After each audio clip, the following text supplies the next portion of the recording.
what can you tell us? Aaron, I'm just about 4 blocks north of the location of where the World Trade Center was standing. I was actually en route to the command center, people really staring in disbelief, and then as you saw, of course, the pictures watching that tower come down, people just couldn't believe their eyes.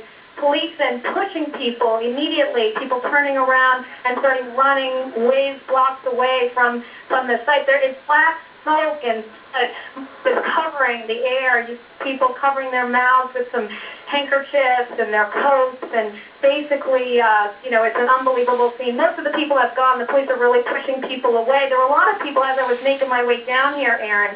People just staring, getting on the cell phone, crying, recounting stories where they sort of, basically had seen what happened earlier today, trying to get in touch with loved ones, very concerned. And then, of course, some people watching the other tower come down earlier, and then a group of people then watching this other tower come down, a woman passing me covered in soot. Basically, the sky is just black. You can't even see down to lower Manhattan from the vantage point right now. The police have cleared off all these streets, pushing people away. Police telling us if you have to get out of here, to get out of here, pushing people away in garages. It's an unbelievable scene, Aaron. You can see in this shot of yours, Can, a helicopter shot coming across the harbor, the Statue of Liberty prominent in the foreground, and smoke and devastation and tragedy in the background. The tragedy that continues to unfold, and one that still has many, many unanswered questions. We have a report now that a car bomb has exploded at the State Department. We are working to confirm that as well. Howard Safer is a former New York City Police Commissioner, the top police job here in the city, and he joins us for a few moments. Mr. Safer, what do you see? Look at that. What do you see? I see something that's unimaginable. I see what is a police commissioner's worst nightmare. This is a situation that obviously was well planned, well coordinated, and the loss of life that's taking place down there is just incredible, and is going to strain the emergency services of this city to the hilt. Are you hearing any specific information? Are you hearing anything about the number of injuries, the number of fatalities, the number of people in that building, those buildings?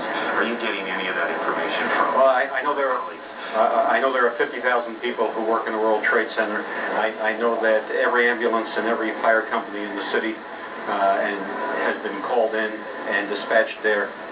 It's unimaginable, but the loss of life is going to be huge. You're as familiar with the city's plan or plans for these kinds of incidents as anyone in the city.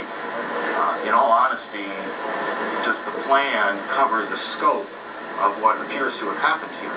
No, we have an Office of Emergency Management. The plans for responding to a disaster are probably as good as any in the world, but nobody ever would contemplate that we would lose the 2 World Trade Centers and in this manner.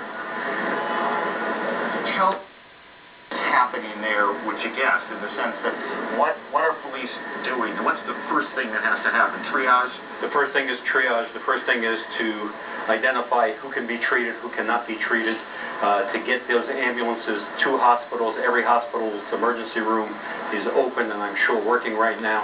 And this is just a situation, it's like a war zone. And you have to logistically treat it like a war zone.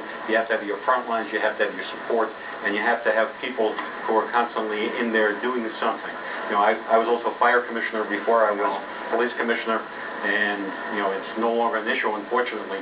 But a high-rise fire like that is almost impossible to fight. At this point, would you say that every police officer, and there are what, 40,000? There are 41,000 police officers in the city have been called in? Oh, every one of them. I know every firefighter has been called in. And how many firefighters? There are 14,000 firefighters, and I'm sure we'll be getting help with equipment from our adjoining communities as well. I mean, this is a logistical exercise that makes the first attack on the World Trade Center, relatively small. Because of its scope. Because of its scope. And its place in the building itself. That it was high up in the building. Does that complicate things?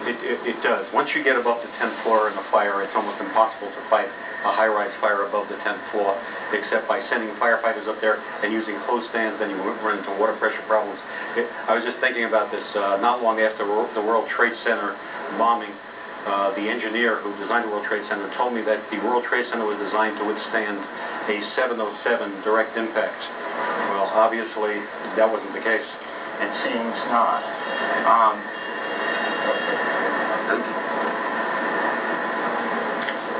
We are getting reports, and we are getting lots of reports, and we want to be careful to tell you when we have confirmed them and not. But we have a report that a 747 is down in Pennsylvania, and that remains unconfirmed at this point, and so we will check on that.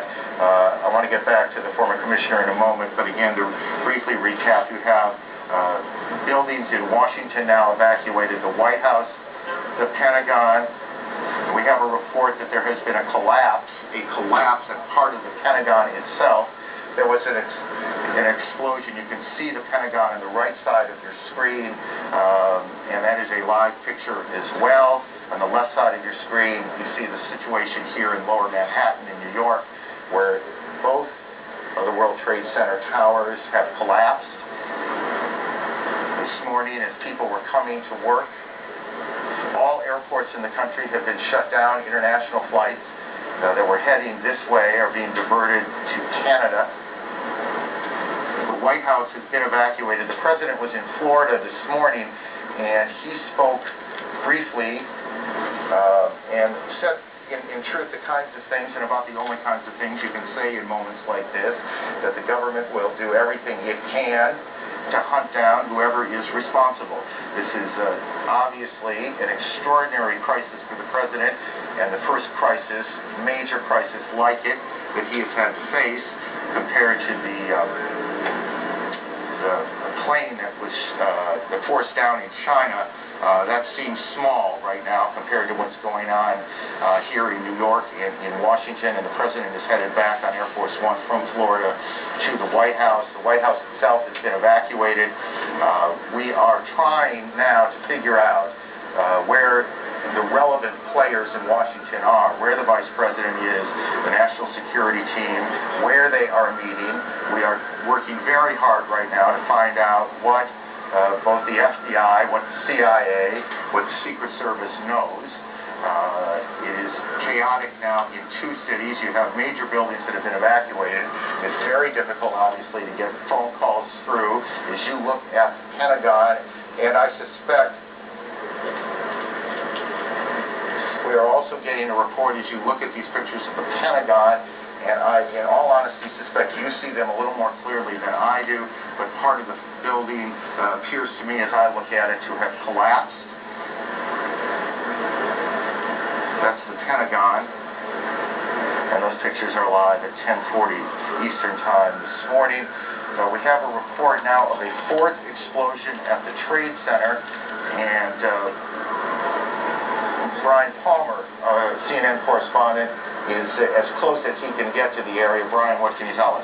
We are, in fact, as close as we can get. I'm not going to give you an exact time frame, but several minutes ago we were standing in front of the United States Courthouse when we saw the second World Trade Center disappear from the skyline. It collapsed before our eyes, again, in a plume of ash and debris. People rushed north. We have a New York City Police Department officer here with us who witnessed the first collapse, but he actually had to dash off to duty. We've been watching people crying. Some people had relatives in the buildings. They're not sure whether they are whether they've been evacuated, removed for the buildings, or not. Was there, Brian, did it sound like there was an explosion before the second collapse, or was the noise the collapse itself? Well, from our distance,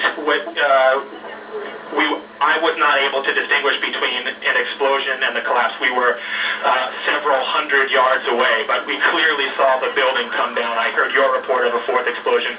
I can't confirm that, but we heard some boom, and then the building fold in on itself. We are told, Brian, hang on, we are told that the Secretary of Defense is being evacuated from the Pentagon. The Pentagon, a portion of the Pentagon has collapsed after, and I'm not precisely sure on this, and I want to tell you when I'm not precisely sure, but apparently a plane or helicopter hit part of the Pentagon itself, as you take a look at the pictures there. And let's say every time we hear a plane coming up overhead, it gets a little nervous where we are. Whatever is happening and whoever is responsible, we have no way of knowing if it's played out yet or if it's just going on. So every time we hear a plane go by, we wonder what the situation is and where it is headed. That's